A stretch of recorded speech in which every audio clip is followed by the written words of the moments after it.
आप एक बिगिनर हो सबसे पहले और आप एक्सपोर्ट करने जा रहे हो। अब सवाल ये उठता है कि मुझे शुरुआत कैसे करनी चाहिए। एक तो मैंने आपको स्टार्टिंग में बताया भैया पहले इन्वेस्टमेंट देख लो, लेकिन इन्वेस्टमेंट के अलावा भी आपको क्या क्या देखना चाहिए। पहली चॉइस ये है, आप मैन्युफैक्चरर बनना चाहते हो, आप ट्रेडिंग करना चाहते हो, आप डीम्ड एक्सपोर्टर बनना चाहते हो या सर्विस एक्सपोर्ट करना चाहते हो। इनमें से आपको ऑप्शन सेलेक्ट करना है। मैं हर्ष धवन, इंटरनेशनल बिजनेस ट्रेनर और एक एक्सपोर्टर, आज इस वीडियो में बताने जा रहा हूं कि अगर आपको शुरुआत कैसे करनी है तो और एक्सपोर्टर बनना है तो एक्सपोर्टर में से भी भैया कौन सा एक्सपोर्टर बनना है, इसमें भी अलग अलग कैटेगरी है। अब चाहे आप मेल हो या फीमेल हो, स्टूडेंट हो या प्रोफेशनल हो, या फिर खुद का बिजनेस कर रहे हो। सपोज करो मैं खुद का बिजनेस कर रहा हूं, अब मैं उसे एक्सपैंड करना चाहता हूं। अब खुद का बिजनेस तो कोई मैन्युफैक्चरर भी हो सकता है या ट्रेडर भी हो सकता है। मेरी एक सर्विस इंडस्ट्री है, चलो भैया वो भी कर सकता है। अब मैं बिगिनर हूं, मैं स्टूडेंट हूं, वो भी शुरू कर सकता है। अब हम आते हैं कैटेगरी वाइज में कि आप कैटेगरी वाइज कौन सा एक्सपोर्टर बनना चाहिए आपको इनिशियल स्टेज में। भाई देखो, अगर ऑलरेडी आपके पास पैसा अच्छा खासा है, मैन्युफैक्चरिंग यूनिट है, तो सीधी सी बात है भैया अपना माल बनाओ और बल्क में सीधा एक्सपोर्ट कर दो। अब ऐसा नहीं है कि मैन्युफैक्चरिंग यूनिट है तो भाई मेरे को बल्क में ही करना पड़ेगा।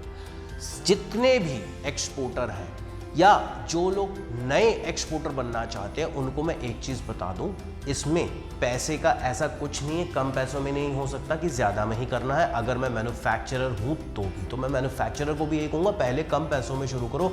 एकदम 50 लाख 1 करोड़ की शिपमेंट भेजनी ही क्यों, पहले 50,000, लाख, 2 लाख, 3 लाख से शुरू कर लो ना। चैलेंज क्या है? अब मैन्युफैक्चरर के माइंड में ये भी आ सकता है, जो लोग मैन्युफैक्चरिंग यूनिट ऑलरेडी चला रहे हैं तो उनको भी ये बता देता हूँ कि भैया क्या मैं इसके साथ साथ, सपोज करो मेरी वायर नील की मैन्युफैक्चरिंग है, ठीक है, तो क्या इसके साथ मैं अगरबत्ती का एक्सपोर्ट कर सकता हूँ? भैया बिल्कुल कर सकते हो। यानी एक मैन्युफैक्चरर मल्टीपल प्रोडक्ट का एक्सपोर्ट कर सकता है। तो पहला स्टेप तो हुआ ये हो गया मैन्युफैक्चरर के लिए।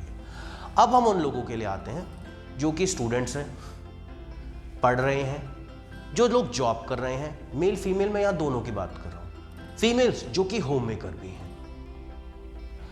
क्या ये लोग काम कर सकते हैं? ये लोग एक्सपोर्टर बन सकते हैं? और अगर बन सकते हैं तो कैसे? अब देखो, अब समझा रहा हूं। ये कैटेगरी आती है मर्चेंट एक्सपोर्टर की। इन लोगों को कोई मैन्युफैक्चरिंग यूनिट नहीं डालनी, इनको क्या करना है, मार्केट से प्रोडक्ट को परचेज करना है और उसको एक्सपोर्ट कर देना है। अब क्वेश्चन ये है, मुझे प्रोडक्ट परचेज करना है, एक्सपोर्ट करना है, पैसा कितना चाहिए? 25 से 50,000 रुपए बहुत है। प्लस जो होम मेकर है, क्या घर से वो एक्सपोर्ट शुरू कर सकते हैं? बिल्कुल कर सकते हैं। प्लस उनके लिए जो लोग जॉब कर रहे हैं, अरे यार मैं तो टाइम ही नहीं निकाल सकता, मैं तो सुबह 10 बजे जाऊंगा, रात को 8 बजे आऊंगा।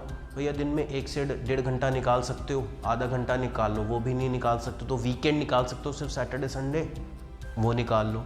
जो लोग जॉब करते हैं, जो लोग स्टडी करते हैं, उनके लिए सपोज करो आपको ऑर्डर जनरेट हुआ, ठीक है, आपके घर से या आपने कहीं वेयर हाउस रेंट पे लिया, कोई ऑफिस रेंट पे लिया, आप नहीं जा रहे, उससे कोई फर्क नहीं पड़ता। क्या वहां से कोई डिलीवरी दे सकता है?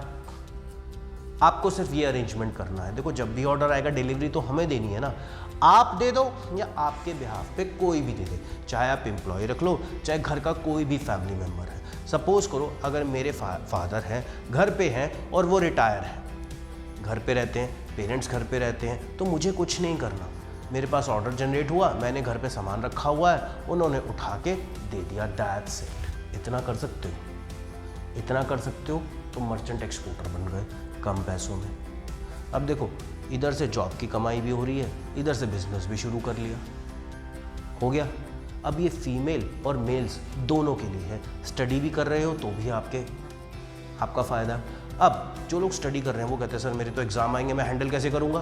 कोई बात नहीं, जब एग्ज़ाम है उस समय छोड़ दो, बाहर कहीं नहीं जाने वाला, ओपन मार्केट है, एक बार जाएगा दूसरा आ जाएगा, कोई फ़र्क नहीं पड़ता। तो सबसे बड़ा एडवांटेज क्या हुआ? कम पैसों में शुरू कर सकता हूँ, बीइंग अ मर्चेंट एक्सपोर्टर मैं शुरू कर सकता हूँ। अब तीसरी कैटेगरी पे सर्विस प्रोवाइडर। आप कहते हो जी मैं तो कोई प्रोडक्ट ही नहीं बेचता, मेरे पास तो अपनी स्किल्स है, टैलेंट है, मैं एक डिजिटल मार्केटर हूँ, क्या मेरे से कोई वेबसाइट बनवा सकता है? बिल्कुल बनवा सकता है, क्यों नहीं बनवा सकता? बाहर के लोगों क्या बिना वेबसाइट के चल रहे हैं? खुद बोलो, ऐसे ही चल रहे हैं। यानी वेबसाइट बनानी है, ठीक है, बाहर से ऑर्डर ले लो, क्यों नहीं मिल सकता? टाइम तो आपको देना है। आप कोई कंसल्टेंसी प्रोवाइड करते हो, बाहर से ऑर्डर ले लो, टाइम तो आपको देना है।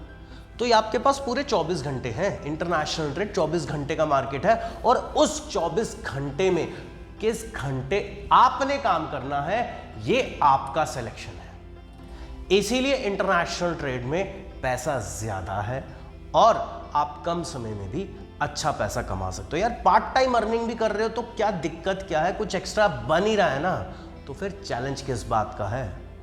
अब किसी भी तरीके की सर्विसेज हो, चाहे वो कंसल्टेंसी हो, चाहे लॉजिस्टिक और शिपिंग की हो।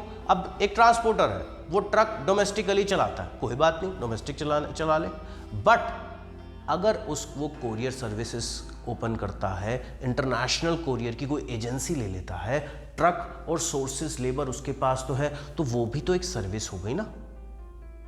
ट्रैवल इंडस्ट्री है, भैया आप एक गाइड हो, आप एक एजेंट हो जो पैकेज बुक करते हो, तो आप भी तो बाहर से ऑर्डर क्रिएट कर सकते हो, तो वो भी तो काम कर सकते हो। ये मैं वो काम बता रहा हूँ जो आप भी कर सकते हो। गवर्नमेंट ने सबको छूट दे रखी है, भैया काम करो बस। लेकिन लोगों के माइंड में अपने ही मिथ चल रहे हैं, लोग इधर उधर जाते हैं, क्वेश्चन पूछते हैं, और किसी से भी कुछ भी मार्केट में जो हवा चल रही है, कोई कहता है बेकार है तो मान लेते हैं जी बेकार है, क्योंकि पता तो है नहीं। उसके बाद डीम्ड एक्सपोर्टर, ये एक अलग कैटेगरी है। ये वो कैटेगरी कि मेरा ऑलरेडी बिजनेस है, लेकिन मैं एक्सपोर्ट नहीं कर रहा, मैं स्पेशल इकोनॉमिक जोन को सप्लाई कर रहा हूँ, एसईसी को सप्लाई कर रहा हूँ। अब एसईसी का कॉन्सेप्ट मैं आपको आने वाले वीडियो में बताऊंगा। तो इन शॉर्ट, चाहे आप मैन्युफैक्चरर हो, चाहे आप मर्चेंट हो, चाहे आप सर्विस प्रोवाइडर हो, चाहे आप डीम्ड एक्सपोर्टर हो, ये चारों ऑप्शन हर किसी के साथ है। तो ये चॉइस आपकी है कि आपको कौन सा एक्सपोर्टर बनना है। मैन्युफैक्चरिंग यूनिट जो लगा रहे हैं और एक्सपोर्ट करेंगे तो मैन्युफैक्चरर एक्सपोर्टर, अगर कोई ट्रेडर है वो एक्सपोर्ट कर रहा है तो मर्चेंट एक्सपोर्टर, कोई सर्विस प्रोवाइडर है वो सर्विसेज एक्सपोर्ट कर रहा है तो वो सर्विस एक्सपोर्टर, कोई डोमेस्टिक मार्केट में एसईसी में सप्लाई कर रहा है तो वो डीम्ड एक्सपोर्टर हो गया। इन चारों कैटेगरी में क्या बनना है भाई, अब ये तो आप सेलेक्ट करोगे। तो यानी इंपोर्ट एक्सपोर्ट बिजनेस कोई भी कहीं से भी शुरू कर सकता है। दिमाग चाहिए, मेहनत चाहिए और कम पैसा चाहिए। ज़्यादा पैसा नहीं चाहिए, कम पैसा चाहिए। अगर फिर भी कोई डाउट क्वेश्चन है कमेंट बॉक्स में टाइप कर देना। और इंपोर्ट एक्सपोर्ट बिजनेस अगर प्रैक्टिकल सीखना है तो स्क्रीन पे जो नंबर आ रहा है उस पर कॉल करना और रजिस्ट्रेशन कराना और आ जाना। दिल्ली, मुंबई, कोलकाता हमारी ऑफलाइन क्लासेस चलती हैं और ऑनलाइन क्लासेस भी हमारी होती हैं। तो अगर यहाँ नहीं आ सकते तो ऑनलाइन क्लास भी ले सकते हो। तो घबराओ मत, काम शुरू करो। और अगर कोई डाउट क्वेश्चन है कमेंट बॉक्स में टाइप करो। जो लोग इस वीडियो को पहली बार देख रहे हैं तो इंपोर्ट एक्सपोर्ट सीखने के लिए आज ही हमारे चैनल को सब्सक्राइब कर लीजिए। तो दोस्तों इस वीडियो में इतना ही, मिलता हूं अगले वीडियो में, तब तक के लिए जय हिंद।